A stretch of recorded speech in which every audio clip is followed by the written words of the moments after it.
o Manual das Boas Práticas Digitais, como de costume, estamos gravando, formalizando boa noite, estamos de volta, né, depois de um tempinho aí se recuperando de uma chikungunya, né, para quem viu a chamada, hoje nós vamos falar de dissipação térmica, também aí hoje, né, a terminologia é um pouquinho mais sofisticada que os fabricantes colocam em seus rótulos, nas suas especificações, né, TDP, Thermal Design Power, né? Então, um termo mais, digamos assim, com marketing mais chamativo, mas para dizer, para se referir apenas à parte de dissipação térmica, né? Como auxiliar o funcionamento do processador, manter a temperatura de uma forma que o funcionamento ocorra da melhor maneira. E hoje nós vamos abordar esse contexto, esse conteúdo aqui. Professor Alexandre, suas considerações iniciais. Vamos lá. Boa noite a todos, novamente, para quem eu não falei. Sejam bem-vindos aí a mais uma sexta-feira. Agradecendo aí a presença de vocês. Como vocês puderam ver, hoje a gente tem aí um tópico bem interessante, completando aí o nosso assunto sobre processador, ok? Espero que goste. Mais essa aula aí de sexta hardware.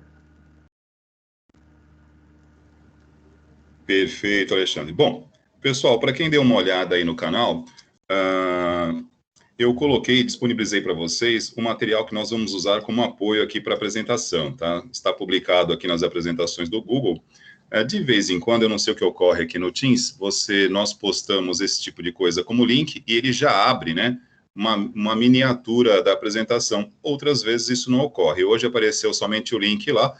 Então, fica à disposição de vocês, além do assunto que nós vamos tratar aqui com vocês sobre dissipação térmica, tem essa apresentação como material de apoio e, paralelo, né, como a gente gosta de fazer, a gente vai preenchendo aí, vamos acrescentando com alguns assuntos que estão diretamente ligados, né, e que não estão, digamos assim, sendo abordados na apresentação. A gente usa aí a internet como fonte alternativa de conteúdo para enriquecer as nossas falas.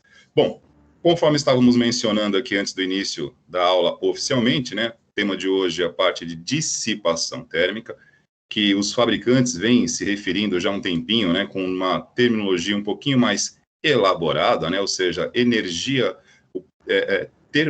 Thermal Design Power, né, que é um termo aí do inglês, aí, que simplesmente é toda essa parte de dissipação térmica, né, como nós já comentamos aqui em outras vezes, ao falarmos de processador, diretamente ligado ao processador está o cooler, a ventoinha e todo o conjunto que faz essa questão da dissipação, né?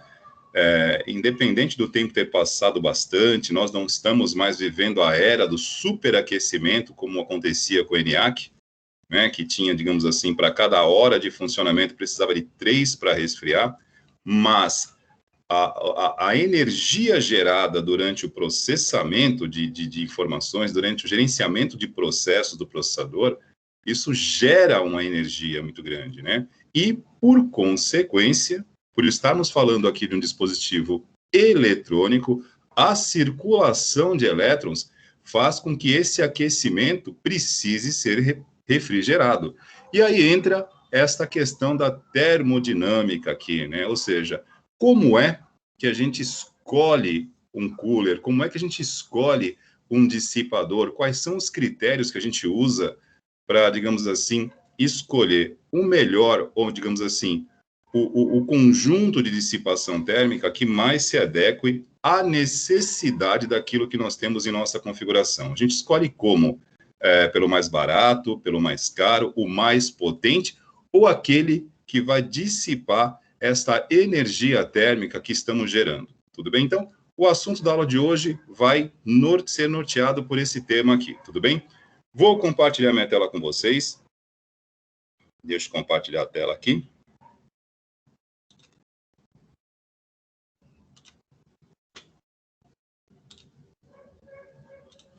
Nesse momento, como de costume, aqui eu perco a visibilidade do chat.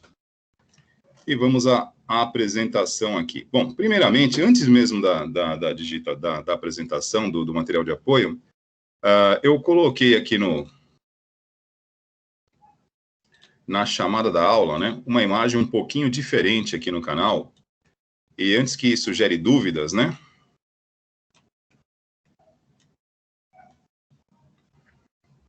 coloquei aqui a pauta da aula de hoje, Thermal Design Power, né, o projeto de dissipação térmica, e coloquei, digamos assim, um conjunto aqui de dissipador um pouquinho diferente, né, esse aqui é o Cooler Master, né, o V8, né, digamos assim, usado em configurações usadas para alta performance, né, tem aí um apelo visual um pouquinho mais chamativo, e aquela coisa de sempre, né? Poxa, eu preciso de um dispositivo como esse no meu computador.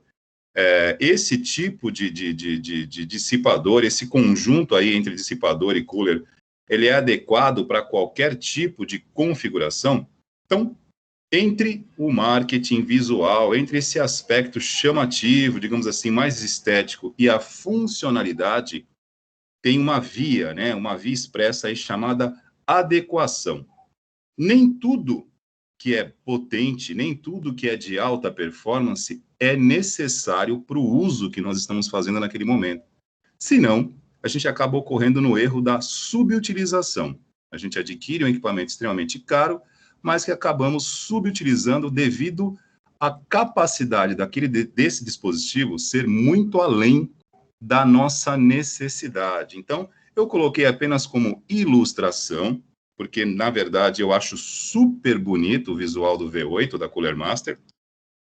Tive a oportunidade de ver computadores com esse tipo de cooler aqui, e realmente fica muito bonito. Mas, nas vezes que tive a oportunidade de utilizar e testar, foram em configurações voltadas para alta performance, né? O público performático aqui dos games, né? Então, não se faz necessário uma dissipação térmica de tamanha quantidade por uma configuração, digamos assim, convencional. Tudo bem? Então, para não gerar nenhum tipo de dúvidas, né, é apenas um modelo um pouquinho mais exótico aqui, usado para alta performance. Agora, vamos aqui para a nossa apresentação aqui falando de Thermal Design Power. Deixa eu colocar aqui. Beleza. Iniciando aqui. Pergunta do ano, né? Estão vendo minha tela, gente?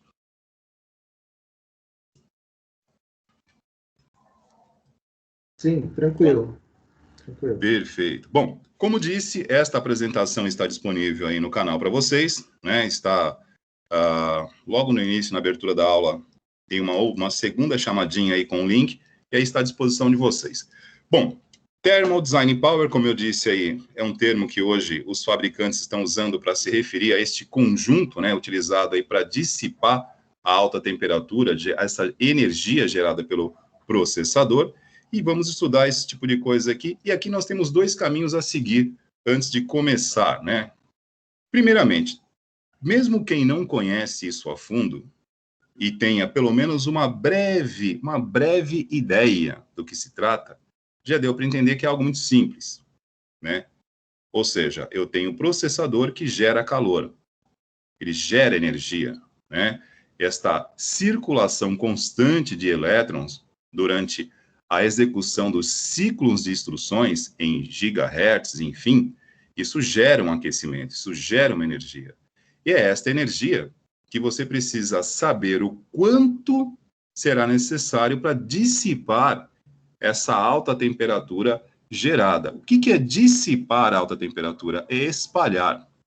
Se você deixar essa alta temperatura concentrada sobre um chip de silício que está circulando elétrons em alta rotação, em alta velocidade, isso vai afetar o funcionamento dele, né? Que fique claro, não vai avariar, né? Hoje, e há um bom tempo, o professor Alexandre sabe disso, estamos aí já há um bom tempo trabalhando com esse tipo de coisa, todos os computadores já vêm de fábrica, né? O setup, a configuração básica dele, para que exista ali uma segurança térmica, ou seja, atingir um certo limite que pode causar algum dano ao processador, automaticamente o conjunto é reiniciado, tudo bem? Então, mesmo que algum problema ocorra e que a energia, o aquecimento chegue, digamos assim, no limite insustentável, não chegará a ponto de ocasionar, digamos assim, a falha, a queima do dispositivo, porque ele é configurado para desligar. Perfeito? E aí, sabendo que o conjunto de dissipação térmica tem como objetivo espalhar, né, digamos assim, espalhar a alta temperatura, diminuir essa temperatura, manter a temperatura do processador de forma mais funcional, nós temos duas maneiras. Entender que é desta forma e darmos por satisfeitos e pararmos por aqui. Opa, eu sei que o dissipador dissipa e o cooler ventila. Pronto, sei, basta. Agora, posso ter uma curiosidade para entender como é que isso funciona internamente, né? Já que estamos num curso com duração aí de aproximadamente 1.100 horas, temos uma sexta-feira com a noite toda pela frente, entre aspas, é claro, né? A pergunta que fica, simplesmente o ventilador ventila e o dissipador dissipa, basta? Ou não fica uma curiosidadezinha de entender como é que esta mágica ocorre nos bastidores, né? Por que que o dissipador tem aquele tamanho? Como é que eu relaciono a proporção da ventoinha com o tamanho do dissipador? Ventoinha e dissipador são necessários? Um só basta? Quanto maior for o dissipador, maior precisa ser a ventoinha? Isso aí é determinante para o desempenho ou tudo isso pode ser apenas paliativo? Então, são questões, são perguntas que surgem que quando eu simplesmente me atenho ao objeto de que a ventoinha ventila e o dissipador dissipa, eu não sei o que está acontecendo. Mas é legal a gente procurar conhecer um pouquinho mais, né? E aí nós temos algumas propriedades, né, da física, física clássica, né?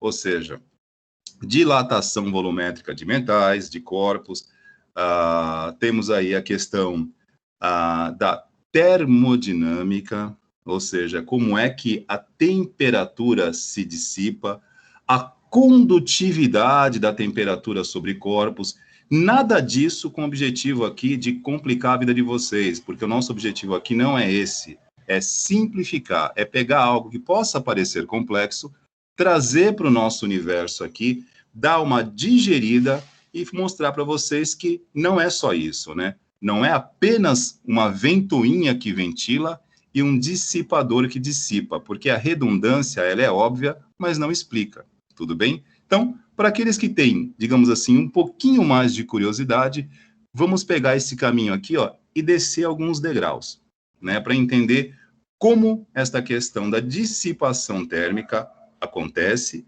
e o quanto a gente precisa, digamos assim, equilibrar para a gente não gastar sem necessidade e para a gente também não subdimensionar, tá ok? Bora lá. Primeiramente, aqui eu estou com uma imagem bem convencional, né? Ao contrário da imagem que eu coloquei aqui na chamada da aula, né? Onde eu coloquei um V8 da Cooler Master que chama atenção pelo visual agressivo. Aqui eu estou mostrando um cooler bem convencional, né? Uma placa-mãe que eu não consigo identificar aqui qual é, né? Mas eu tenho aqui um cooler bem simples, né? O cooler é esta ventoinha que está aqui em cima, de plástico, e o dissipador é esse dispositivo metálico que está logo abaixo. Este conjunto chama-se conjunto para dissipação térmica, né? Eu tenho a ventoinha que vai jogar um ar frio sobre o dissipador e vai ajudar o dissipador, que o nome já diz, ó, dissipador, ele dissipa termicamente, ele vai espalhar a alta temperatura para que ela não fique concentrada em cima do chip de silício, no caso, o processador. Tudo bem?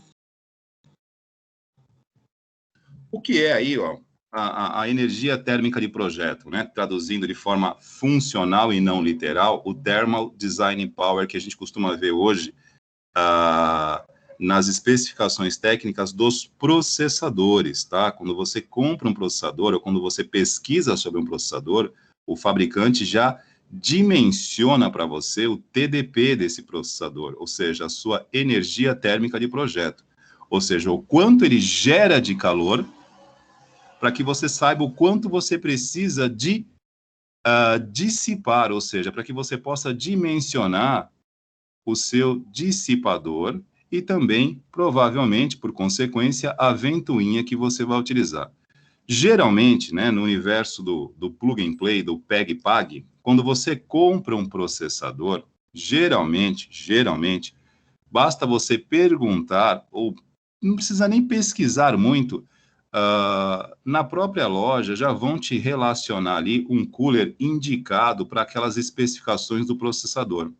É só você olhar as especificações e bater a compatibilidade, né?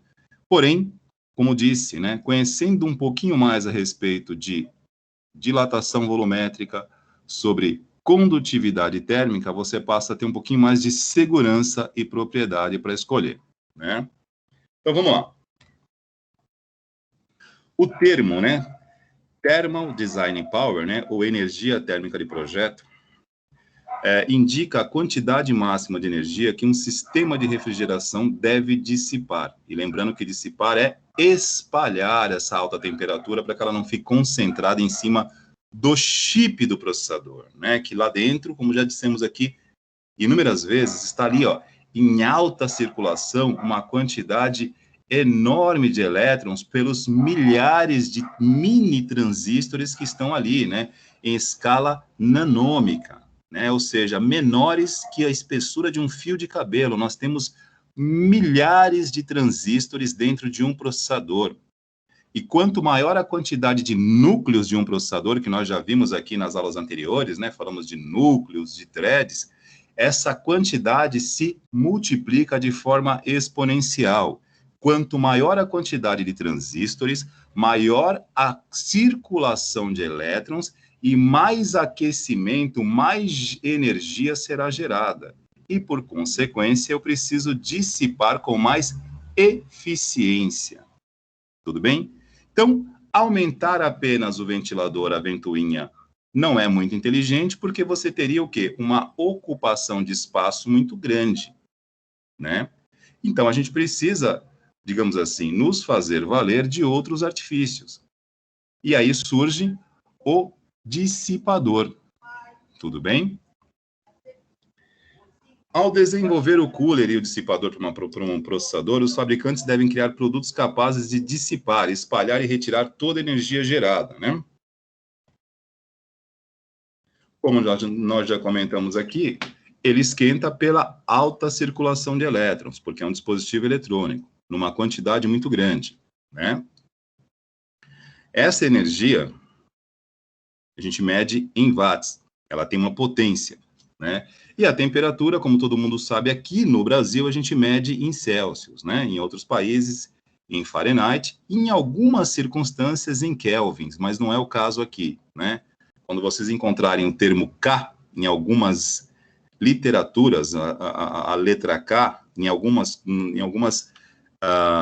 fórmulas que nós vamos mostrar aqui, o K se refere a uma constante de massa, mas existe unidades de medidas de temperatura que usa o Kelvin, que em outros tipos de medição usa-se Kelvin para medir temperatura. Para nós aqui no Brasil, nós usamos Celsius, né? Estados Unidos, em alguns lugares, Fahrenheit, mas aqui para nós é o Celsius. Componentes utilizados, né? Como nós mencionamos aqui. Dissipador de calor. Bom, dispositivo mecânico conectado. Peraí. A concorrência está alta hoje aqui. Eu estou na sala, vocês já perceberam, né? Quando eu estou aqui, né? Na janela aqui da sala, na sacada da sala, de vez em quando passa um motor um pouquinho mais acalorado e acaba ganhando do meu tom de voz. Mas voltando ao dissipador de calor, né?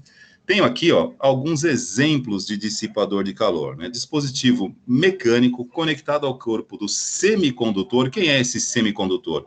Lembrando que semicondutor é o chip de silício que recebe o núcleo do processador, né? E ele tem essa função de transferir o calor gerado, digamos assim, pelo chip de silício, né? E receber parte desse calor e conduzir para o ambiente externo. Repetindo, isso aqui entra em contato, o dissipador ele vai estar em contato com o chip de silício, que vai aquecer, vai transferir, ou seja, a condutividade. Ó, estamos entrando com uma propriedade interessante aí da termodinâmica, a condutividade térmica. Ou seja, é um corpo que é aquecido, algo encostar em outro vai conduzir a temperatura para o outro. E se esse outro componente tiver uma boa condutividade térmica, ele absorve essa alta temperatura e vai transferi-la mediante o design das canaletas aqui, ó. Mediante o tipo de desenho que é feito. Isso aqui é tudo projetado milimetricamente para fazer com que a temperatura seja dissipada. Cada canaleta dessa aqui vai fazer a função de direcionar o ar quente para fora. E aí, mediante também o tipo de dispositivo que você tem e que você está usando, você estuda e analisa e projeta se ele vai ser melhor aproveitado, mais eficiente na horizontal ou na vertical. Depende muito de como você pretende trabalhar com isso. Tudo bem? Então, aqui, ó, repetindo, o dispositivo mecânico, aqui no caso, um metal, nós vamos ver a seguir aqui que tem vários metais que podem ser utilizados para dissipadores. Para produção em larga escala, é óbvio, né, que existem metais com uma condutividade térmica muito elevada, mas que o custo para a produção em larga escala não seria interessante. Então, enfim, é feito um meio termo, né? Utiliza-se no mercado um dispositivo que tem uma boa condutividade térmica, mas com preço, com custo, digamos assim, que não onere a configuração, a montagem, a produção desse conjunto. Então, aqui nós temos o dissipador, né? O tamanho e a forma, pessoal, ele tem uma diferença, sim, tá? Mas é importante o seguinte, para um processador, e aí vale a gente lembrar aqui e vão mentalizando aí, né? O processador hoje, ele não é um dispositivo muito grande, né? Então, obviamente, o dissipador, estamos falando de uma era computacional onde os dispositivos estão sendo produzidos em escala nanômica, né? Ou seja, tudo muito miniaturizado. Então, não é, digamos assim, não se espera hoje que você encontre dentro de um computador ou de um notebook dissipadores com uma proporção em termos de tamanho muito grande. É feito um cálculo estimado ali para que consiga, né, dissipar o calor sem prejudicar, digamos assim, a portabilidade, no caso de um notebook. Imaginem vocês, né, transferindo agora, não é o nosso objetivo, mas imaginem aí como deve ser o processo de dissipação térmica no smartphone de vocês. Haja visto que o smartphone é um dispositivo portátil, relativamente muito menor que um computador e muito menor também que um notebook, mas que também gera aquecimento e que cada vez mais os dispositivos, né, estão processando com mais capacidade e isso gera o quê? Mais aquecimento. E aí requer dos projetistas cada vez mais eficiência de desempenho, eficiência de energia e eficiência térmica. Percebam que a gente não está falando aqui de uma coisa isolada, tá ok? Essas coisas caminham juntas. Não adianta eu ter hoje um dispositivo, por exemplo, um smartphone pequeno, com uma grande capacidade de processar, mas que gere uma energia térmica muito alta e eu não consiga dissipar. Então, o projeto em si já tem que pensar nisso, né? Um computador eu posso até usar um pouco mais, porque é um dispositivo que vai ficar fixo, parado num local específico para uso, né? Geralmente, né, salas, né, laboratórios informatizados, ambientes, escritórios, departamentos de TI, geralmente são climatizados, né? E uma coisa que a gente sempre deixa claro, né? A temperatura, o ar-condicionado em ambientes computadorizados não estão ali para manter o nosso conforto térmico, né, dos usuários, mas sim para garantir a vida útil e o bom funcionamento dos equipamentos que são, naquele momento, ali naquele local, o objeto de trabalho, as ferramentas de trabalho. Então, tudo isso, quando você está falando de ambientes computadorizados, pesam. Agora, quando eu estou falando, por exemplo, de um smartphone, que é um dispositivo portátil, o projeto de design dele já tem que ser feito de uma maneira muito mais eficiente e muito mais inteligente. Porque provavelmente vai estar dentro de uma bolsa, vai estar num bolso, ele é muito mais compacto, você não tem a possibilidade de colocar ventoinhas dentro de um dispositivo móvel como um smartphone. Então, o uso desse recurso aqui, ó, dos dissipadores em dispositivos portáteis e compactos, eles são de extrema importância e eles têm que ser analisados tecnicamente com uma precisão de neurocirurgião. Me permitam aqui a comparação exagerada. Porque o neurocirurgião é o cirurgião dos cirurgiões, né? Ele mexe com aquilo que é mais importante no funcionamento de todo mundo, né? Que é a nossa rede neural. Então, toda essa precisão é o que nós colocamos aqui, ó, nessa questão de dispositivos móveis, na hora de pensar o conjunto para dissipar essa questão termodinâmica. Lembrem, não há espaço no smartphone. Porque se você for ocupar muito espaço com a questão da dissipação, ele vira um trambolho. E nós estamos vivendo uma outra era, né? Dispositivos menores. E aí, eu estou fazendo esse link aqui com o smartphone para fazer um link com o assunto que nós já tratamos aqui, arquitetura de processadores. Quando falamos de arquitetura de processadores, citamos três, né? Arquitetura CISC, RISC e ARM, as ARM.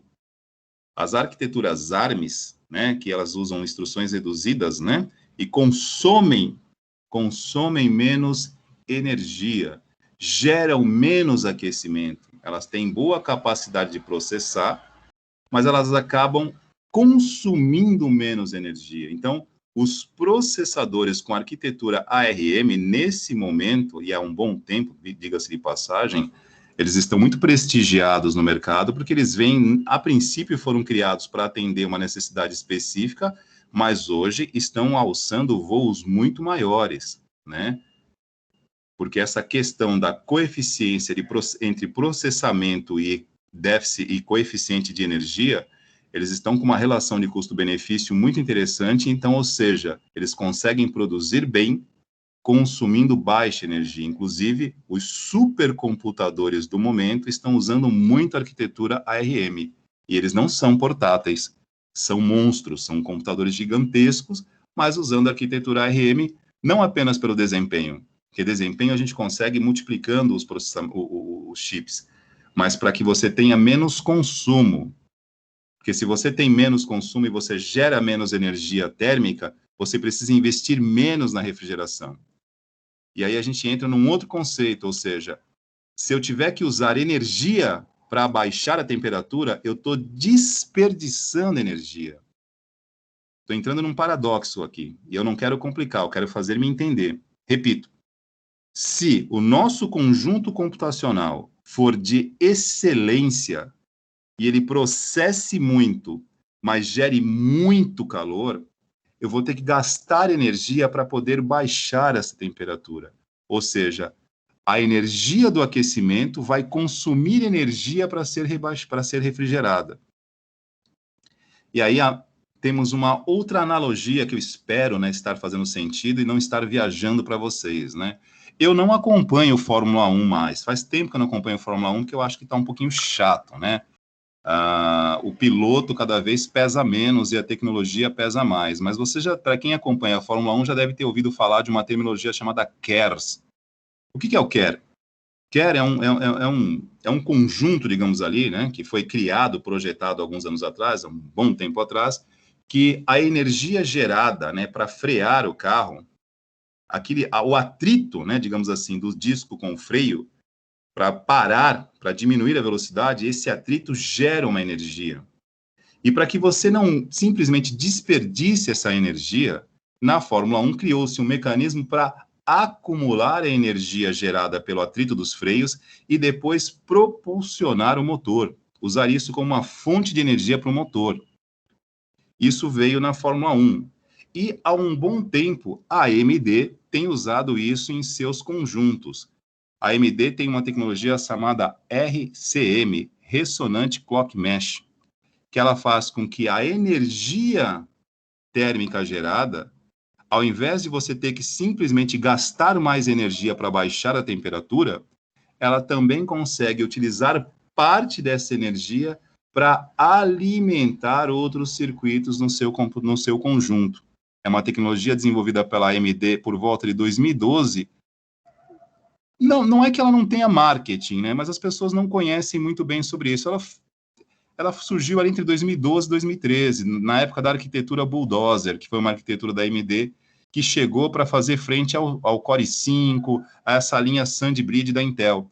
Mas o desempenho dessa arquitetura da Intel foi tamanho que simplesmente apagou qualquer tentativa da AMD nessa época, entre 2010, 2013, 2014, a AMD praticamente tomou uma surra da Intel. Então, essa tecnologia chamada RCM, repito, Ressonant Clock Mesh, que utiliza a energia gerada pelo aquecimento para fornecer e não apenas para gastar, ela praticamente não ganhou muita atenção do mercado porque foi sufocada, ou seja, o desempenho da Intel foi tamanho que esse período da história da AMD não é que não foi divulgada, né? Não ganhou muita atenção das pessoas, porque o desempenho da Intel bateu. Tudo bem? Então, voltando ao dissipador aqui. Eu dei uma volta aqui, citei novamente aqui a arquitetura RM, usando como exemplo os dispositivos portáteis, no caso do smartphone, para lembrar que o tamanho do dissipador é importante, mas que hoje nós estamos fazendo um caminho contrário, tá? Estamos investindo em fazer mais com menos, porque ninguém quer colocar um tijolo dentro do notebook de metal para dissipar calor. São cada vez mais reduzidos. Por isso que chama-se projeto de dissipação térmica, energia térmica de projeto, tudo bem? E aqui nós temos, enfim, vários fabricantes, vários materiais, e vamos ver aqui a seguir. Se não estiver fazendo sentido, por favor, interrompam. Considerações importantes aqui, vamos lá. Para que esse conjunto aqui da dissipação, cooler, ventoinha, digamos assim, tenha um bom desempenho, basta você comprar e instalar ele direito, ponto. Mas para entender o funcionamento disso, a gente tem alguns itens aqui que são determinantes. Primeiro, entender o que é o calor específico, o que é condutividade térmica, que eu acho que o nome condutividade, ela sugere, né? Condutividade é daquilo que conduz. Condutividade térmica significa, mesmo sem ter noção de termodinâmica, tá? Significa algo que possa conduzir a temperatura de um local para outro. Condutividade térmica. Área de contato. O que é a área de contato? E dilatação volumétrica. Bom, essas quatro, posso chamar isso aqui de variáveis, né? São itens que são importantes para que vocês possam entender o funcionamento do conjunto aí, né? Do chamado TDP, né? Da energia térmica de projeto. O calor específico, vamos lá. Tá aqui, ó. Calor específico é a grandeza física intensiva que define a variação térmica de uma determinada substância ao receber uma quantidade de calor. Então, simples. Você acender uma boca do fogão agora e colocar a mão ali, você queima a mão. Isso é calor específico. Ela queimou. Perfeito? O calor específico é a temperatura gerada por um determinado corpo. Área de contato. Isso aqui é importante para nós. O que é área de contato? A área de contato é o local onde o semicondutor se conecta ao dissipador. E lembrando, hein, pessoal, quem é o semicondutor? Semicondutor é o processador, é o chip de silício, que ele é um material semicondutor. Essa área de contato significa o contato entre o processador e o dissipador. Dissipador, que é esse sujeito aqui, ó, esse personagem, esses dispositivos de metal aqui, que pode ser, como nós vamos ver a seguir aqui, ó, pode ser alumínio, pode ser cobre, pode ser prata, ou qualquer outro metal que dissipe calor. O determinante aí não é apenas a condutividade, calor, não é isso, é custo. Existem materiais hoje de extrema condutividade térmica e que requerem uma energia muito grande para serem aquecidos, ou seja, seriam excelentes para dissipadores, mas são muito caros. São inviáveis para você colocar em série. Ninguém vai colocar algo tão caro para dissipar o calor. Então, é necessário uma coerência de investimento, senão, veja bem, quem é o cara que é que é o personagem principal, quem é o protagonista disso aqui? É o processador, pô. Se o dissipador custar mais caro que o processador, joga fora o projeto, tá errado. Jamais o pneu pode ser mais caro que o motor. Tá entendendo o que eu tô falando? Então, existem metais de extrema nobreza, de extrema condutividade térmica, com baixíssima retenção de calor, mas que não são inviáveis para produção em larga escala. Então, porque, repito, não pode encarecer tanto o conjunto da obra aqui. Então, calor específico é o calor gerado pelo dispositivo. A condutividade térmica, ou seja, é a habilidade do material de conduzir a energia térmica de um ponto para outro.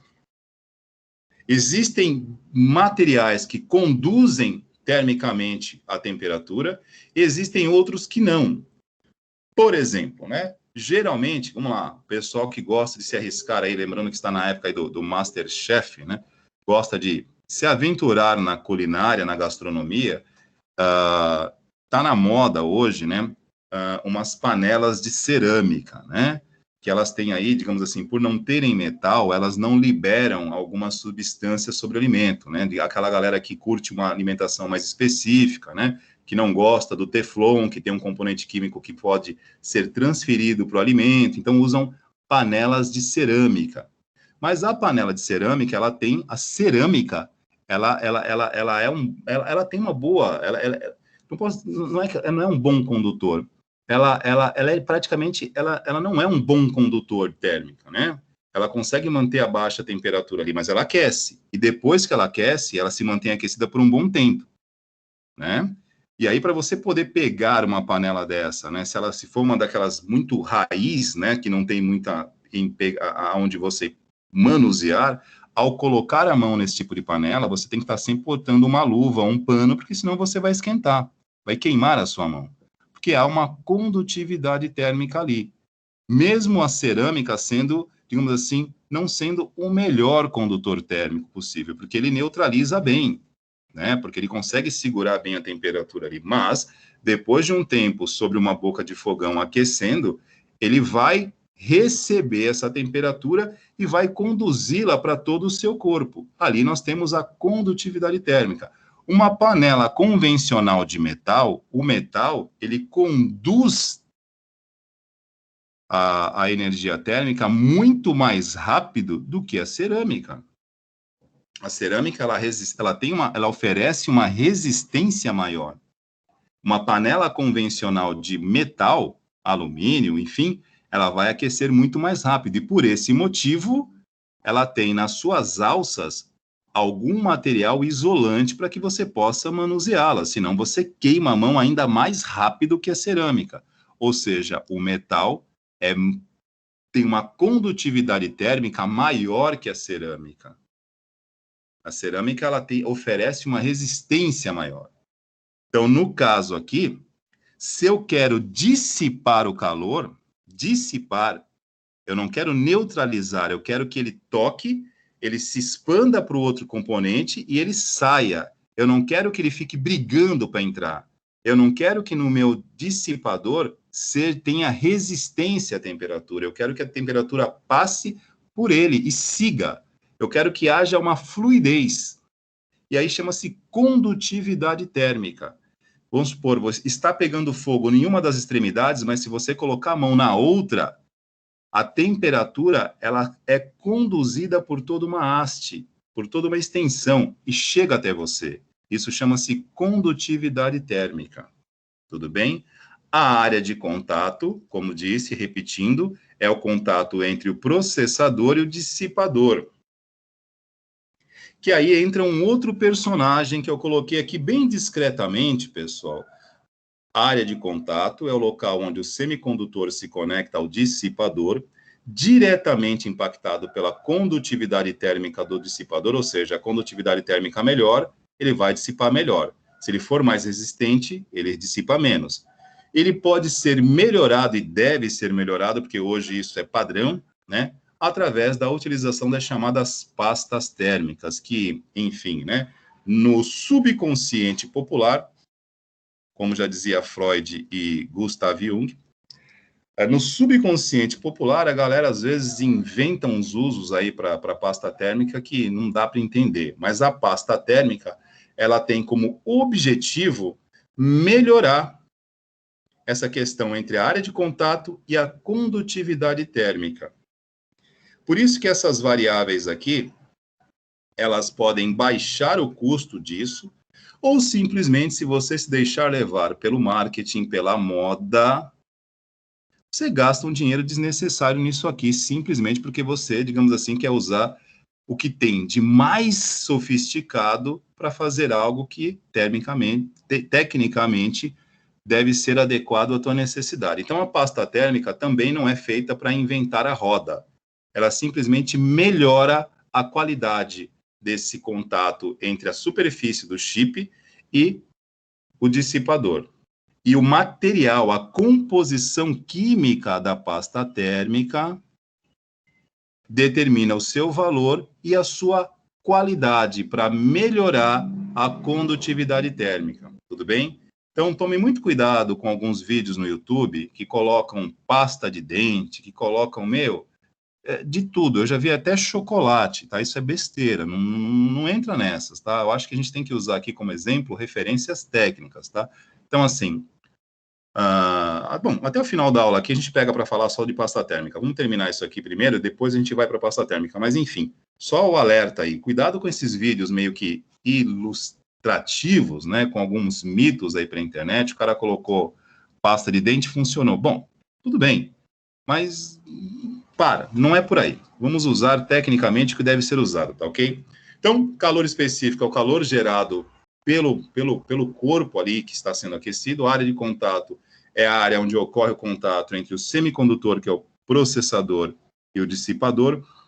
Condutividade térmica é a capacidade que o dispositivo metálico terá de conduzir, né, de espalhar essa temperatura. E aí o desenho do dissipador e a maneira como ele é montado pode melhorar ou neutralizar essa eficiência, né? E a dilatação volumétrica. A dilatação volumétrica, pessoal, é um fenômeno físico, né? Para quem lembra aí da quinta série, dilatação, né?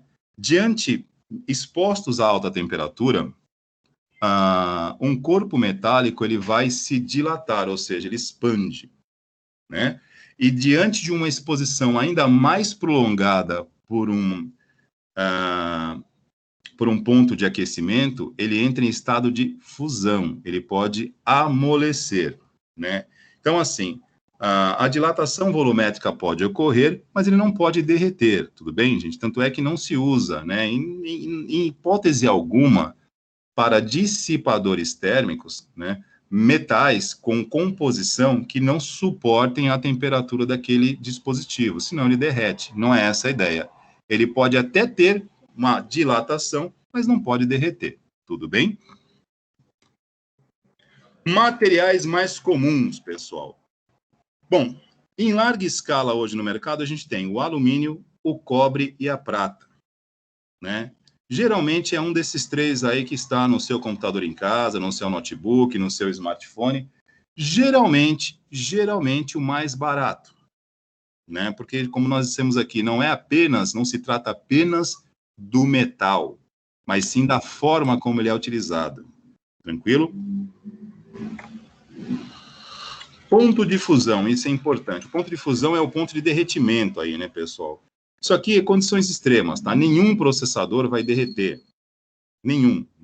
Porque na configuração de fábrica, o setup, a BIOS, a configuração, o setup básico de um computador quando vem de fábrica, ele já vem ali pré-configurado para uma questão de segurança, que se o conjunto de dissipação térmica não funcionar direito e, de repente, se ultrapassar ou atingir uma determinada temperatura limite, ele vai desligar, né? mas aqui é apenas uma ilustração, apenas uma informação técnica, né? Para que você possa colocar um alumínio, né, em estado de fusão, você precisa de uma temperatura de 660 graus Celsius. Isso é quente demais, cara, é infernal, literalmente. O cobre, você precisa de 1083 graus Celsius para você conseguir amolecer o cobre. E a prata, 961 graus Celsius, ou seja, dificilmente, ou praticamente quase que não vai chegar, né? Um processador não vai chegar a essa temperatura porque o conjunto de dissipação térmica não vai permitir. Mas até que chegue, para chegar até aí, já teria desligado, né? Não vai jamais derreter ou chegar nesse ponto. Mas essas são as temperaturas que esses metais suportam até o estado de fusão, que é quando ele amolece, né, e entra em estado de derretimento. Alumínio, repito, 660 graus Celsius, o cobre, 1083 graus Celsius, e a prata, 961 graus Celsius. Como esses metais, né, eles são usados em larga escala, geralmente o mercado acaba utilizando aquele que está mais barato. Engana-se quem acredita que o cobre esteja sempre mais barato, nem sempre está, tá? É tudo uma questão de oferta e demanda. Em alguns momentos o cobre está mais alto, então passa a se utilizar mais alumínio. Quando o alumínio está caro demais, se utiliza o cobre. Enfim, jamais vocês vão ver, por exemplo, platina, né? Platina fica mais caro ainda. Então, ouro, nem pensar, você não vai ver ninguém usando dissipadores de ouro. De vez em quando, nós encontramos alguns componentes que precisam de alta fidelidade devido à sua condutividade, né? Banhados a ouro, né? Alguns dispositivos aí da área de áudio, né? Alguns componentes de áudio são banhados a ouro para que eles ganhem mais fidelidade, porque o ouro é o metal com a maior condutividade de todos. Mas não preciso dizer que seria inviável usar ouro, né? Enfim, e não precisamos entrar em detalhes. Bom, seja lá qual dos três materiais que você estiver utilizando no seu equipamento aí, né? Nenhum deles vai derreter porque não vamos chegar a uma temperatura tão elevada, né? Por maior que seja o nosso verão, mas nem que você esteja com um notebook no meio do Saara, andando em cima de um camelo, você não vai chegar a 660 graus Celsius. Bom, aqui, pessoal, eu não quero entrar aqui em detalhes muito complicados para não assustar vocês, mas eu estou, como sempre, caminhando aqui pelo mar da curiosidade, do entendimento. Qual é o cálculo que se faz para entender a quantidade de calorias gramas por Celsius que um metal precisa receber para que ele possa atingir uma determinada temperatura? Então, peguei os três materiais aqui como exemplo, não quero complicar, tá ok? Não quero aqui fazer disso uma aula de Enem para preparação, numa aula para preparação do Enem, não é isso, não vamos aqui entrar em termodinâmica física, que é um cálculo simples, né? Então, aqui é o seguinte, ó, pegando como exemplo o alumínio, que tem calor específico de 0,22 calorias gramas, eu posso pensar da seguinte forma, para esquentar 1 grama de alumínio em 1 grau Celsius, eu preciso de 0,22 calorias de energia. Para o cobre, eu preciso de 0,091 calorias, e para a prata eu preciso de 0,056 calorias para poder esquentar 1 grama desse dispositivo. Ou seja, quanto mais fácil esquentar, menos energia um bloco de massa precisa para ser utilizado como dissipador. Então, a ideia é, quanto mais resistente for, pior. Às vezes, é mais ou menos aquela linha, voltando às aulas aqui sobre disjuntores, que a galera acredita que quanto mais potente, quanto maior a amperagem do disjuntor, mais seguro se torna a proteção do seu circuito elétrico. É o contrário. Quanto maior a resistência do dissipador, quanto maior a resistência de amperagem, né, a tolerância em amperagem de um disjuntor, mais perigoso fica o teu circuito, porque simplesmente ele não desarma. O que a gente precisa aqui para o dissipador dissipar o calor é que ele simplesmente aqueça rápido. Porque ele aquecendo rápido, ele está transferindo a energia que está no processador para ele. Quanto mais resistente ele for, mais aquece o processador. E não é isso, não é esse o papel do dissipador. Então, a gente está olhando um cálculo aqui que é justamente o contrário. Quanto mais resistente for o metal, menos interessante ele se torna para ser o nosso dissipador. Ele simplesmente tem que aquecer rápido, para que a temperatura seja conduzida do processador para o dissipador. E aí, né, com auxílio da ventoinha do cooler, espalhado. Estou me fazendo entender ou rolou um caos agora? Está todo mundo querendo ir embora, trancar a matrícula e nunca mais assistir a aula de MC. Professor Alexandre, dá uma olhada aí no chat e vê se o pessoal ainda está vivo aí. Não, o pessoal está acompanhando aqui. Porém, uma parte realmente delicada, né? Mas importante a gente, no mínimo, ter o conhecimento, né? Entender que, Isso. que tem aí o cálculo, né? Para que serve. Não que vocês irão, né, estar praticando, exercitando isso, tá, pessoal? Mas eu acho que o conhecimento é preciso.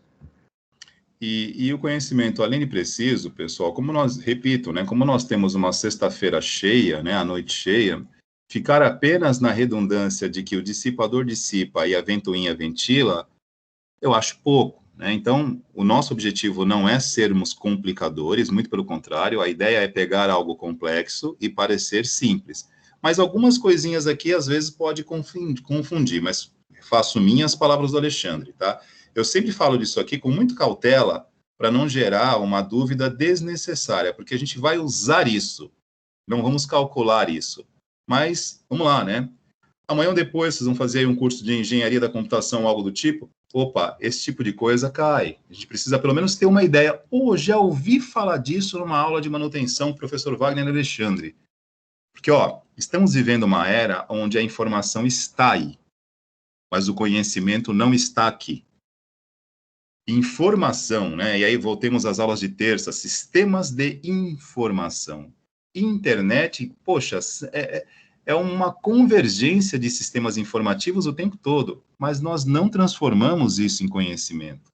Porque a informação solta, ela está no Google, ela está no Bing, ela está em um monte de lugar, mas eu não consigo conectar essa informação. E eu digo isso com uma preocupação muito grande, eu acho que o professor Alexandre também tem essa preocupação, porque nós temos filhos, né, numa idade que estão formando uma base de conhecimento e a gente está tendo uma confusão muito grande entre a informação em abundância, internet, Google, redes sociais, muita informação, mas nós não estamos conseguindo concatenar essas informações e fazerem delas realmente conhecimento. E aí a gente vai criando algumas má interpretações, achando que estar bem informado é conhecer a base de alguma coisa, e não é, hein? E aí vem mercado de trabalho, vem processos seletivos que a gente acompanha com ou sem pandemia, a tecnologia está aí sempre em alta, mercado sempre com muitas vagas em aberto, e elas continuam em aberto, né? E todas as vezes que trazemos aqui algum palestrante, algum convidado, algum profissional da área, as falas são sempre muito equivalentes. As vagas permanecem abertas porque nós temos muita gente que sabe a mesma coisa. E temos uma quantidade muito escassa de pessoas que sabem um pouco mais, porque o conhecimento, de fato, ele sai da superfície e dá um pouquinho mais de trabalho. Mas, ó, gente, não é o nosso lugar comum, escola técnica, falar sobre isso, tá?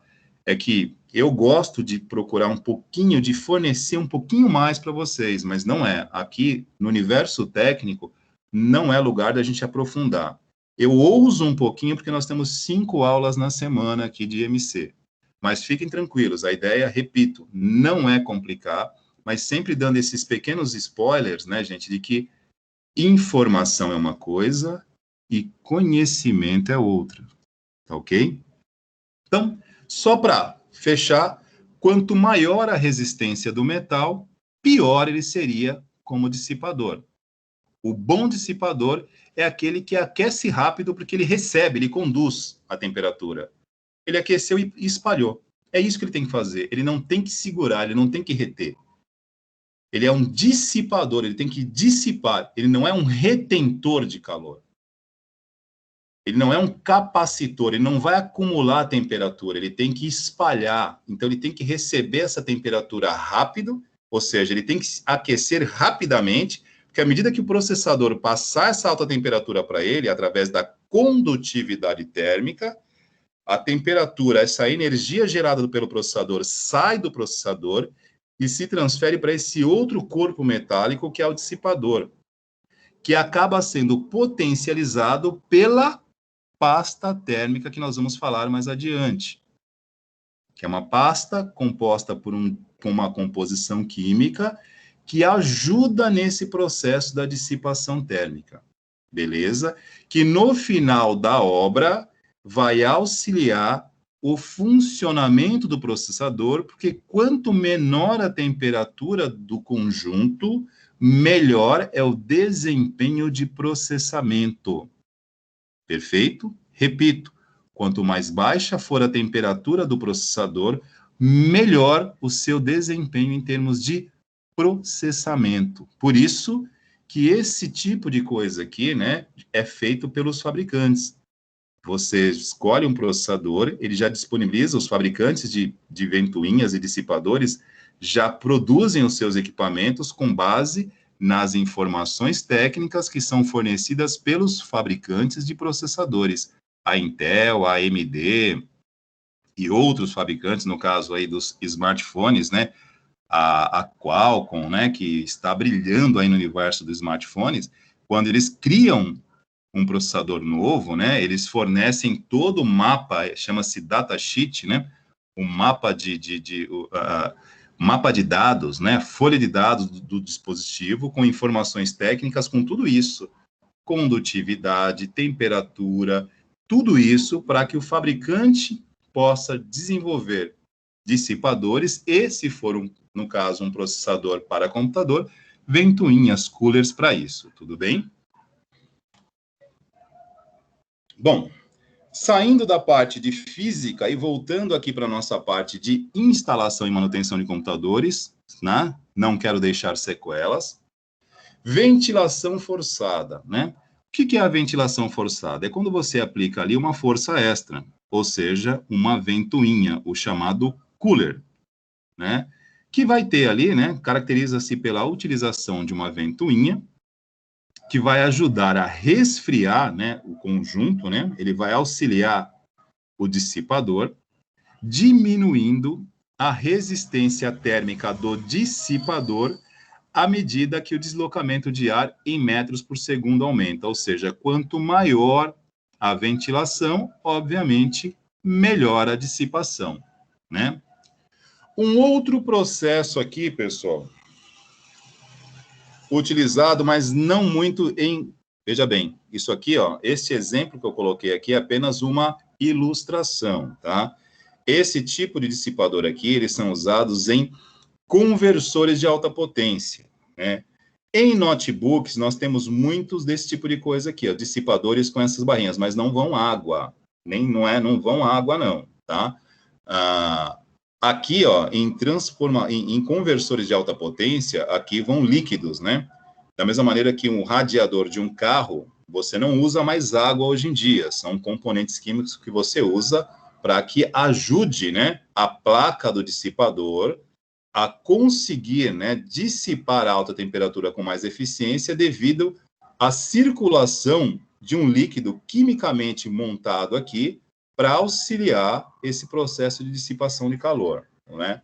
Notebooks utilizam algumas coisas nesse sentido, alguns smartphones têm, mas não com água, repito, tá, pessoal? São os dissipadores que estão a todo momento aí utilizando em lugares que não têm a possibilidade de usar a ventoinha, beleza?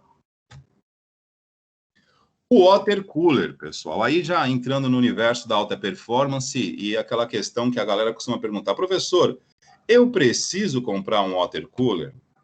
Water cooler, o que é um water cooler? É o cooler, né, a ventoinha, que além do ventilador, né, que além de jogar o ar forçado sobre o dissipador, ele tem ali a possibilidade do uso de água. Chama-se water cooler, porque além de ventilar, circula água. Aonde usa esse troço?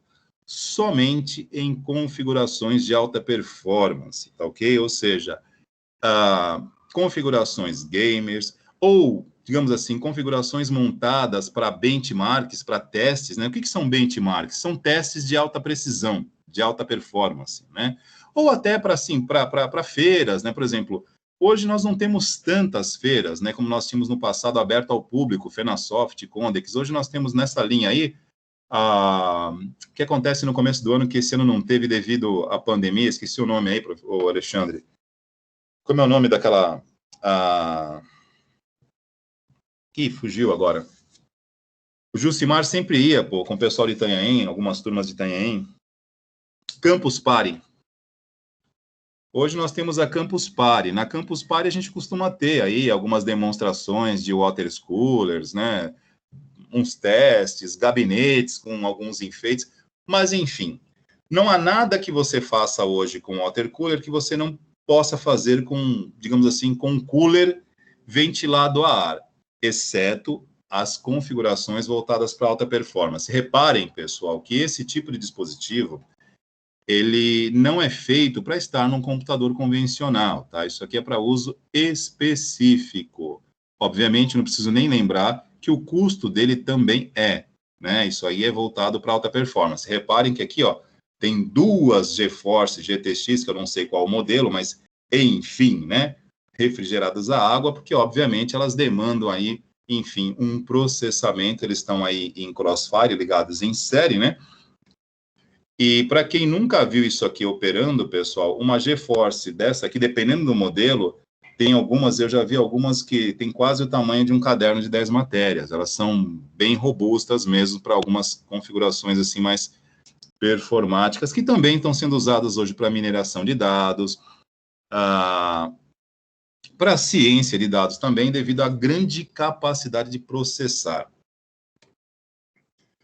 Como funciona o water cooler, né? E lembrando, mais uma vez, não precisa comprar isso, tá, pessoal? Isso aqui, ó, esse water cooler da Corsair é um pouquinho diferente desses aqui. Esse aqui, vocês podem perceber que eles são um pouquinho mais robustos, né? Olha o tamanho da mangueirinha, né? Então, aqui você tem uma quantidade de líquido passando, que necessariamente não precisa ser água, também, como falei, podem ser aí uma composição química diferente, tá? Diferenciada.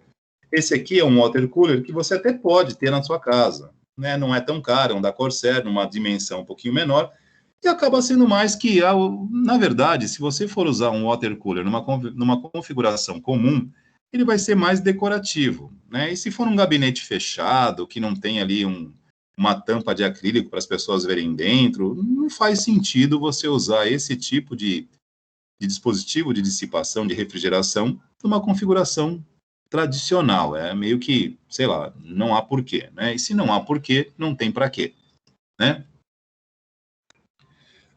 Ao contrário dos coolers comuns que utilizam ar, né? O water cooler, além do ar, ele também tem uma ventoinha aqui, ele bombeia água, né? Ele circula o líquido, né? Água ou a composição quimicamente formulada para baixar a temperatura do processador. E por último, né, para, digamos assim, chocar um pouquinho, né, não é tão novo, isso aqui eu já peguei isso numa apresentação aqui de 3, 4 anos atrás, refrigeração com nitrogênio líquido, né? Nitrogênio líquido, enfim, nitrogênio abaixo de zero, extremamente gelado. Isso aqui é só para testes de benchmarks, para coisas específicas, não tem por que você usar nitrogênio líquido hoje numa máquina, a não ser que seja para um teste, para uma demonstração. Na apresentação aqui, ó, eu tenho um vídeo. Se o professor Alexandre quiser mostrar o vídeo, Alexandre, porque eu não consigo compartilhar o áudio aqui na turma. Você tem a apresentação aí, Alexandre? Que aqui eu não consigo mostrar com áudio, porque eu estou usando o Teams na versão online, eu não consigo colocar o áudio, aí precisaria colocar a legenda, porque está em inglês. mas é apenas uma demonstração aqui do water cooler com nitrogênio líquido, né? Que na verdade não é water, né? Não é água, né? É nitrogênio, né? É o nitro cooler.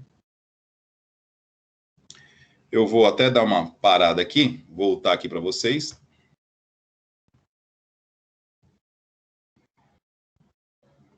Deixa eu parar aqui o compartilhamento. No caso aqui, Alexandre, eu não exibi o vídeo ali. Se você puder exibir o vídeo, porque eu não consigo colocar o áudio aqui no Teams na versão online. Pode ser? Alexandre? Meu áudio chega aí para vocês? Opa, desculpa, estou falando com o microfone fechado. Você tem como pôr no link aqui, Wagner? Estou tentando localizar aqui esse... Eu acabei de ver ele aqui, não sei onde... Vou colocar aqui, peraí. Para você aqui, peraí.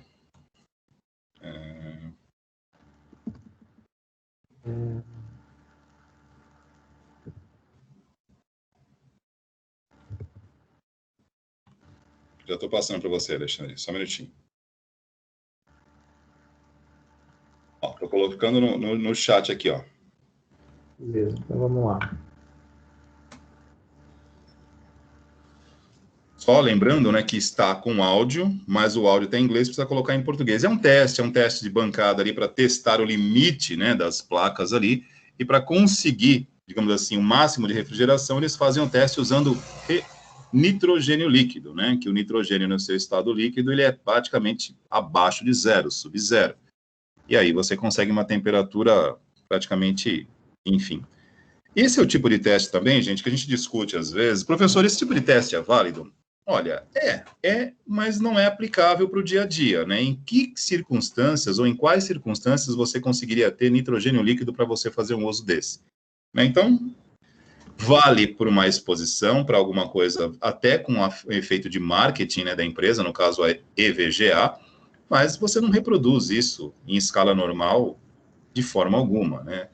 Então, é apenas ilustrativo e com apelo também voltado para o marketing comercial, aquela coisa toda, porque você não vai repetir isso, você não vai conseguir reproduzir um teste desse de forma alguma, não tem como. É só para realmente mostrar para vocês. Vou tirar meu áudio aqui, professor, fica à vontade aí. Vamos lá. Qualquer coisa de não ser o áudio, só dá um alô, tá?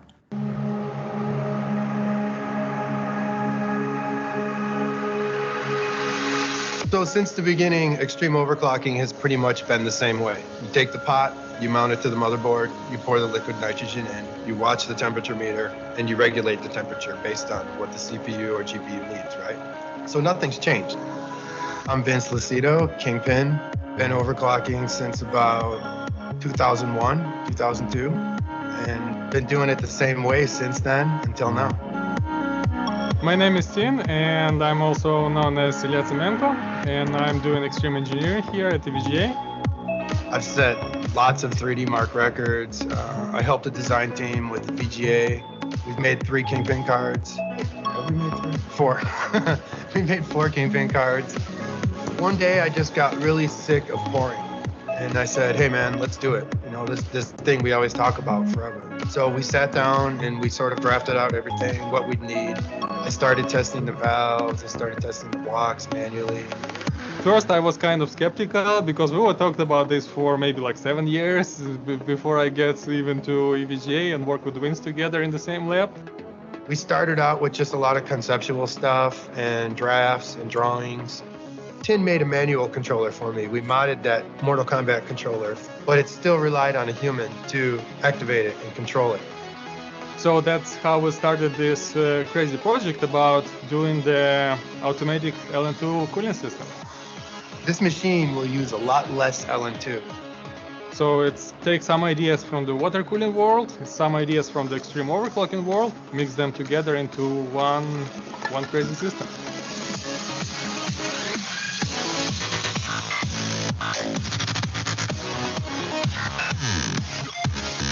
First time I saw this thing ripping 5.7 physics over and over again, I was just like, holy shit, man, this thing just broke a fucking record.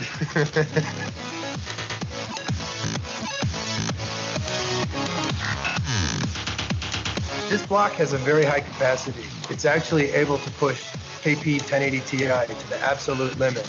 In fact, it can push any GeForce card to the absolute limit. It allows to push the system harder and do it with the less work involved. The old way just doesn't beat it. And, you know, everything evolves, and this is a great evolution of extreme overclock. This machine has broken 5 single-card VGA records. I want to get this to a point where it's very plug-and-play, so anybody can take it and you're benching for records.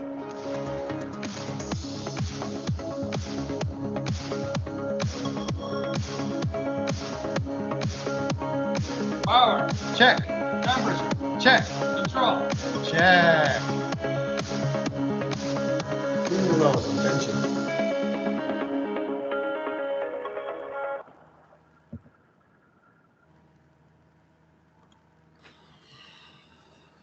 Aí no caso, só faltou colocar a legenda, mas está valendo pela ilustração, pessoal. No caso aí, depois, se vocês quiserem, na apresentação também tem aí o vídeo, se vocês ativarem a legenda, para pelo menos só para saber do que se trata. Eles estavam fazendo um teste de overclocking, né, com as placas de vídeo ali, né.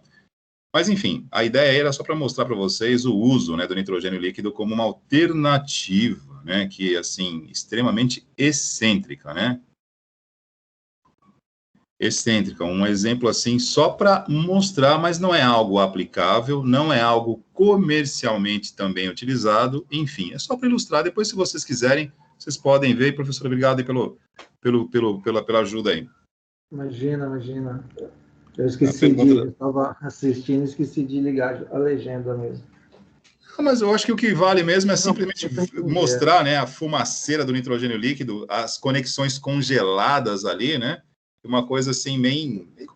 Eu acho que, honestamente, sendo bem direto, né, é marketing, né? Ninguém vai reproduzir isso em lugar nenhum, mas aí é digamos assim, um marketing positivo da EVGA, que é líder nesse segmento, né? Mas você não vai fazer isso de forma alguma. E a pergunta da Tainá aqui, perguntando sobre o curso de montagem e manutenção em Mongaguá. Então, Tainá, esse curso nós já tivemos e ele já acabou em Mongaguá. Mongaguá, nesse momento, está com um curso igual de vocês, né? O curso de informática com ênfase em suporte, mas o curso de manutenção não existe mais em Mongaguá. Tudo bem? E, pessoal, só para a gente terminar essa parte aqui, o professor Alexandre quer fazer alguma consideração, por favor? Opa, fique tranquilo, fique à vontade. Não, tranquilo, gostaria de ouvir aí o pessoal, né? Eu acho que houve aí diversas informações pertinentes aí do nosso dia a dia, principalmente num ponto que eu acho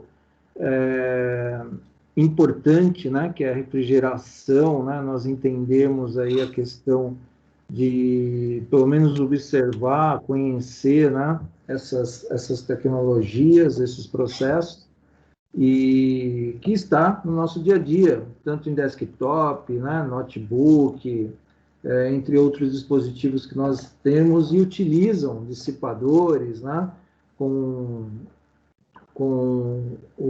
as ventoinhas, né, os coolers e assim por diante. Então, a proposta é o quê? Entendermos, né, o porquê que devemos, sim, né, conhecer esse dispositivo, essa tecnologia, por que devemos, né, simplesmente não ir ali só substituir por um outro. A gente tem aí um processo de entendimento, de aquecimento. O processador, quando vocês, por exemplo, acessam o site do fabricante, ele dá toda a característica, né, do processador, né, em relação ali à capacidade, eficiência, voltagens, né? E isso não é por acaso, é tudo relacionado também na hora de, por exemplo, se for montar uma máquina, ou até mesmo substituir um cooler, né, de um processador que esteja utilizando, vocês tenham conhecimento, né, tenham ali a capacidade de fazer uma escolha correta, adequada, né, não simplesmente aleatória ali, vou comprar um cooler que sirva e está tudo certo, né? Isso acho que é importante a gente ter esse tipo de conhecimento. Também questão da pasta térmica, né, como foi mencionado, né, a gente vê muitas coisas aí que, né, não devemos, acho que não deveria nem deixar postar, né, principalmente em vídeos, mas, enfim, a ideia é o quê? Que que vocês consigam construir aí um conhecimento que ajudem, né, e vocês possam aplicar num determinado momento aí, não só na área técnica, mas de repente pessoalmente aí na hora de uma manutenção, uma preventiva, ok? E isso é muito importante, beleza? O Alexandre, aproveitando a tua fala aqui sobre pasta térmica, eu tinha deixado um site aberto aqui do lado com um ranking, né? Um ranking, mas não um ranking técnico, né? Um ranking em termos de mercado, né? E mercado não é técnico, o mercado é baseado na opinião de consumidores. Quais são as pastas térmicas melhores avaliadas no mercado? Eu só ia compartilhar essa passagem aqui com eles e aí a gente já poderia dar por encerrado esse assunto aqui.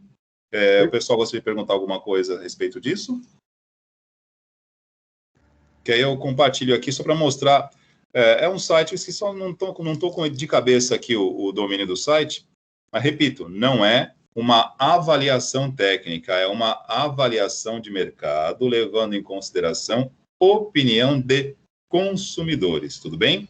Que a pasta térmica é algo simples, mas também, da mesma maneira que dissipador e coolers, né, você tem dos convencionais aos performáticos, nós também temos a mesma situação aqui no universo das pastas térmicas, né, que como nós mencionamos e o professor Alexandre já colocou aqui, ela é simples, né, ela tem a função aqui de melhorar esta questão do contato, a área de contato, que como nós colocamos a definição para vocês, o que é a área de contato? É aonde se conecta o silício, né, o chip de silício processador, e o dissipador. Nesta região entre os dois, vai a pasta térmica. E a composição da pasta ajuda a melhorar a sua eficiência ou não. E aí vem o de sempre. Numa configuração tradicional, você não precisa de nada, digamos assim, espacial. Você não precisa de tecnologia da NASA. Mas os fabricantes, para ganhar, digamos assim, um pouquinho mais de apelo no mercado, digamos assim, um olhar um pouquinho mais midiático, lançam de vários recursos. Você tem aí do silicone, a óxido de zinco, que é da minha época do professor Alexandre. Professor Alexandre, por favor, me permita, tá? Não se sinta chateado com isso, mas somos contemporâneos, né? Nós temos o óxido de zinco, que é a mais baratinha de todas, e por sinal, eu estava com uma aqui, embaixo da mesa onde eu estou, ó. Isso aqui, opa, desculpem. Se minha esposa vê isso aqui, ela cobra. Aonde você larga as suas coisas? Estava embaixo da mesa aqui, tem uma cadeirinha que está quebrada, a gente coloca ela no canto e ninguém senta. Então tá aqui, ó, não dá para enxergar direito. Isso aqui é uma pastinha térmica, ó. Tradicional, eu paguei R$5 aqui numa loja aqui próximo mesmo, eu moro na Tupi. Não sei se dá para visualizar, acho que não dá para visualizar aí. Essa aqui é de óxido de zinco. E ela cumpre o seu papel simples, pessoal. Num computador que eu tinha aqui, um Core i5 na sua terceira geração, funciona. Eu não preciso de uma pasta à base de nitrato de prata, que são hoje a menina dos olhos da internet. Mas vamos lá. Vou mostrar para vocês aqui o ranking, né, popular das pastas, tecnicamente falando não, em termos de aceitação de mercado e levando sempre a aplicação. Pastas com nitrato de prata são inúteis de forma alguma. Veja bem, quem investe em computação de alto desempenho não vai economizar aqui, né? Colocando uma pasta térmica de R$5. Se você montou uma configuração de alta performance, obviamente a sua pasta térmica tem que seguir na mesma linha. Agora, se nós temos uma configuração modesta, uma configuração convencional, não tem por que investir em nitrato de prata. É muito caro? Não, não é muito caro. Você pode comprar no Mercado Livre de 30, 40, 50 reais, mas é desnecessário. Agora, se você tem uma configuração potente, você investiu numa máquina realmente para fazer chover, literalmente para jogos, vai jogar com overclock pesado, poxa, não economiza, não economiza. Investe aí no que tem de melhor. E aí é o que eu estou dizendo, é o porquê que justifica o para quê. Num computador convencional, como o que eu tinha em casa, por exemplo, agora eu tenho um notebook aqui, que é um notebook bom, mas não é um notebook gamer. Então, não há necessidade de nada exorbitante, é uso convencional para a aula. Eu não sei se eu estou sendo claro, porque o apelo em termos de marketing em cima desses dispositivos, é o que atrai os olhares. Nossa, nitrato de prata, né, cara? Pô, eu posso usar isso para matar vampiro? Não, não precisa, não precisa. Não é o Crepúsculo aqui, não é filme de terror, cara. Nitrato de prata, porque a prata, nós vimos aqui, a resistência da prata, ela é boa. Então, usa-se o nitrato de prata. Chega de conversa aqui, deixa eu mostrar para vocês aqui. Vamos lá. Deixa eu compartilhar minha tela aqui. Opa, pergunta da Tainá. Aqui, só antes de sair, ela está perguntando aqui, uma faxina no PC para tirar pó e ver a pasta térmica, de quanto em quanto tempo? Tainá, isso é relativo, tá? Depende muito das condições que você usa o computador, né? O professor Alexandre deve, acho que, compartilha da mesma opinião que a minha, né? Eu acho que nós aqui na orla da praia, digamos assim, quem mora no litoral e mais próximo da orla da praia, que está mais suscetível à umidade e à salinidade do ar, que são duas coisas diferentes, tá? A umidade relativa do ar é alta no nosso clima tropical, digamos assim, que nós temos aqui, e quanto mais próximo da praia, maior a salinidade do ar. Essas duas variáveis aqui, elas, digamos assim, elas demandam uma manutenção preventiva com uma frequência um pouquinho menor, para evitar, digamos assim, uma oxidação maior. Principalmente quem está na orla da praia.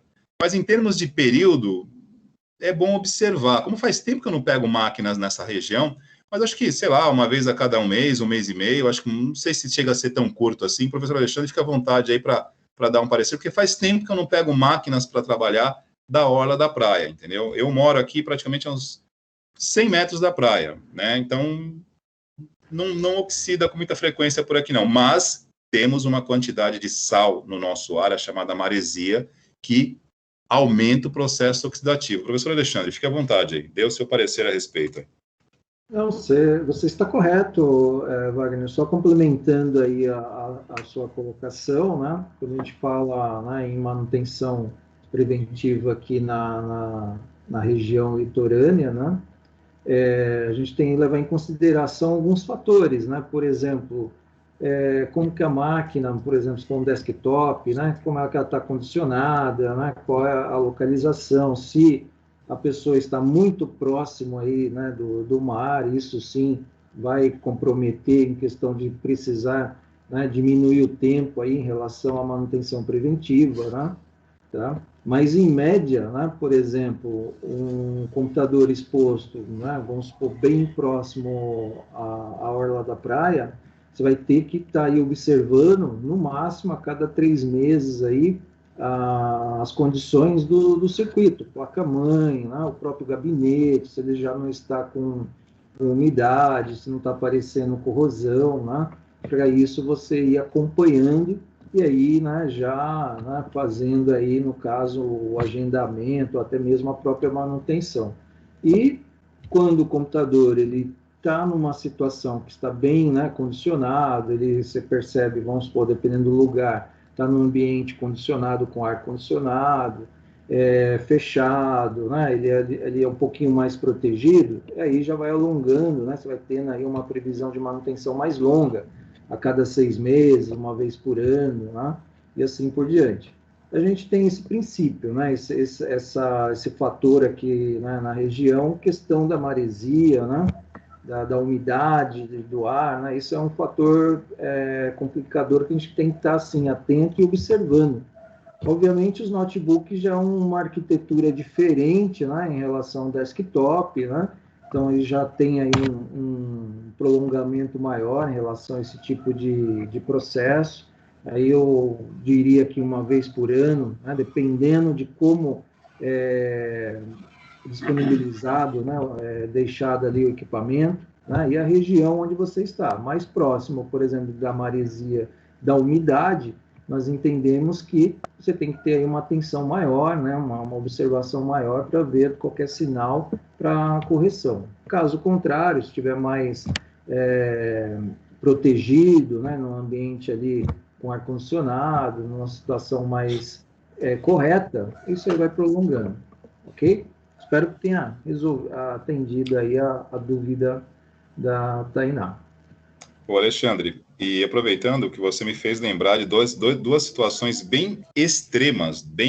Antes de mostrar aqui o ranking das pastas térmicas, aproveitando esse assunto, o professor me lembrou 2 situações extremas que eu já passei e me deu, digamos assim, muito trabalho, não tecnicamente falando, mas em termos de convencimento das pessoas, né? Eu tive, durante um bom tempo, aí uns 3, 4 anos, eu prestando serviço para construtoras, né?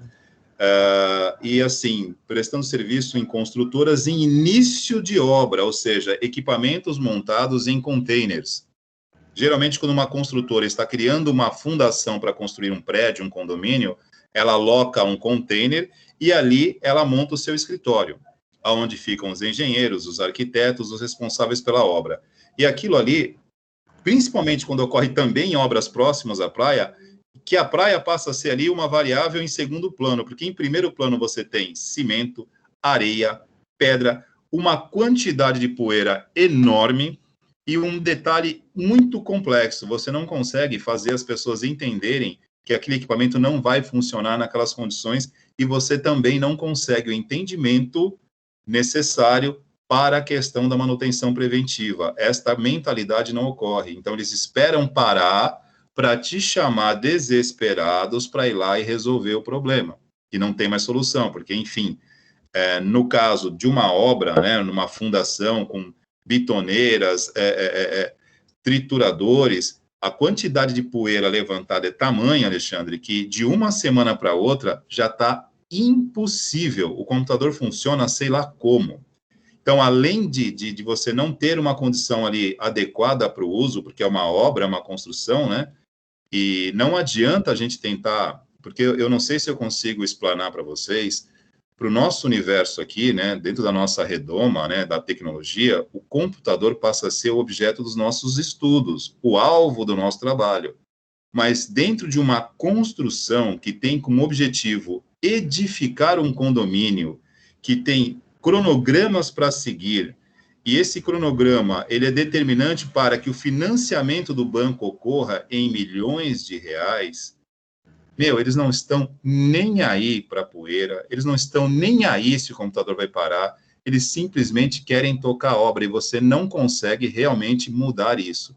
E aí você entende, claro, que você está colocando o teu conhecimento para atender, mas que naquele momento, nada do que você diga nesse sentido de, olha, conscientizar, precisamos parar para fazer uma manutenção preventiva, não tem isso, tá? Eles simplesmente ignoram, não, nós precisamos andar com a obra, não é nosso interesse, segue. E outra situação extrema que eu já peguei, e aí eu evito porque é complicadíssimo, computador em quiosque na praia. Além da maresia que está ali na praia, além da poeira, porque tem a questão da areia, tem um outro agravante que ali você fala, não, parei, porque agora a coisa ficou muito complexa, que é a fritura, a quantidade de gordura, porque é muita fritura sendo feita o tempo todo, e muitas vezes o computador está em lugares assim muito próximos da cozinha. Então você tem, cara, assim, pode rir, é traumático. Você fala, cara, nunca mais. É o momento que você fala, eu acho que escolhi a profissão errada, não mexo mais com isso. Não dá, porque você não é um técnico Harry Potter, cara. Não há uma varinha para você falar algo mágico e fazer funcionar. É impossível. Porque na construtora você até entende, porque eles estão ali esperando uma liberação de um banco, 1 milhão, 2 milhões, e eles não estão nem aí para o teu computador ali, não estão. Cara, se queimar, põe outro. Mas o quiosque, cara, é uma dimensão menor, mas a produção ocorre de uma maneira que, enfim, não precisamos nem lembrar, né? Areia, gordura, é absurdo. Eu fujo hoje, tecnicamente, eu prefiro não mexer mais com isso, porque é um desafio muito grande. Mas vocês que estão aí em início de caminhada, né, com as artérias, com sangue jovem rolando, tá aí um desafio, espartano, porque pegar um equipamento desse para fazer manutenção e prestar um contrato de prestação de serviço, cara, é para pagar todos os seus pecados. O professor já teve essa experiência, Alexandre? Nossa, nem fale. A experiência, só complementando aí a tua colocação, e já vou direto, assim, a questão de garantia. Né? Minha nossa. É isso, o pessoal quer computador funcionando. Aí quando você fala que, tua placa-mãe, teu dispositivo, ele parou porque corroeu, né? A oxidação, a maresia corroeu, e isso não tem garantia. Jesus, é complicado. Não, mas está na garantia.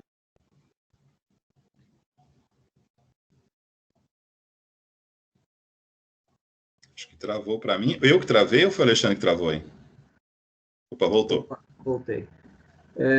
Ele 3 meses de uso, computador quase ali na areia do mar, né? Porque ele morava de frente para o mar. E um dia bonito me chamou para, né, atendeu, que não estava ligando o computador. Aí fui lá, dava para temperar uma salada de tanto salitre que tinha na placa. E aí você começa a conversar, né? Olha, isso aqui não vai ter que substituir. Ah, tá bom, tá na garantia, né? Porque é um computador novo, 3 meses de uso. Eu falei, olha, na garantia estaria se tivesse tido algum problema de defeito da fabricação, algum componente aí não vai ter deixado de funcionar, isso aí com certeza seria substituído. Você concorda, Wagner? Você vai levar para um fornecedor um circuito todo corroído, o que você vai explicar ali? Ó, parou de funcionar. Não, a garantia não cobre condições extremas de uso, né, Alexandre? Exato. E aí entra uma fala que nós já mencionamos hoje aqui, né? Nós estamos vivendo a era da informação e as pessoas não estão usando a informação, né? Quando nós falamos aqui em manual, quando nós falamos aqui em especificações técnicas de um fabricante, a grande maioria das pessoas que sabem ler e são alfabetizadas optam por não ler. Então, isso tudo está em contrato, cara. Na garantia está escrito isso, né? A garantia cobre defeitos de fabricação. Mau uso ou intercorrências geradas a partir de não cobre, não é coberto pela garantia. E uma das coisas muito comuns que acontecem, já falamos isso aqui, né, é quebrar aquele terceiro pino da tomada do aterramento, né?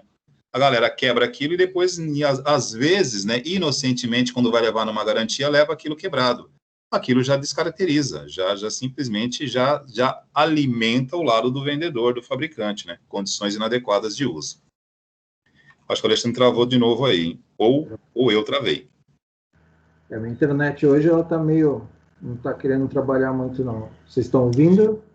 Estou vendo, estou te ouvindo, e estou vendo aí o seu papel de parede. Você mandou ver aí com um air cooler aí, que tá um water cooler, que na verdade estão parecendo 3 trompas aqui, hein? Parece que é uma gestação, não é um gabinete. Olha a espessura desses tubos aqui de água nesse gabinete. Impressionante, hein? Parabéns. Muito legal.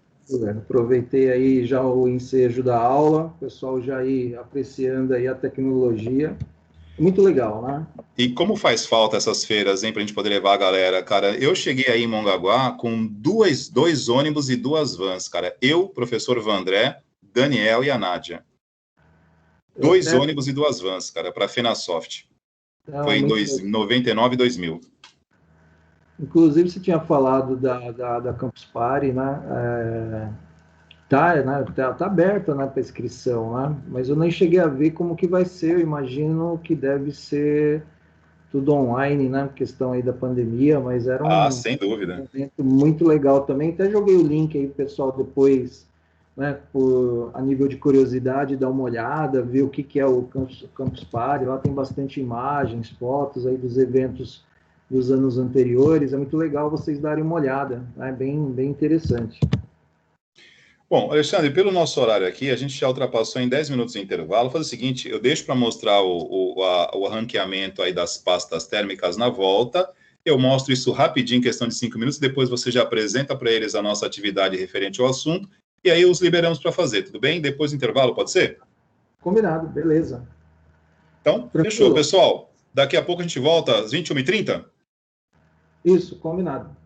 Então, às 21h30 a gente está se conectando aqui novamente, tá bom, pessoal? Beleza, então. Até já. Deixa eu interromper a gravação aqui e depois a gente retoma. Beleza.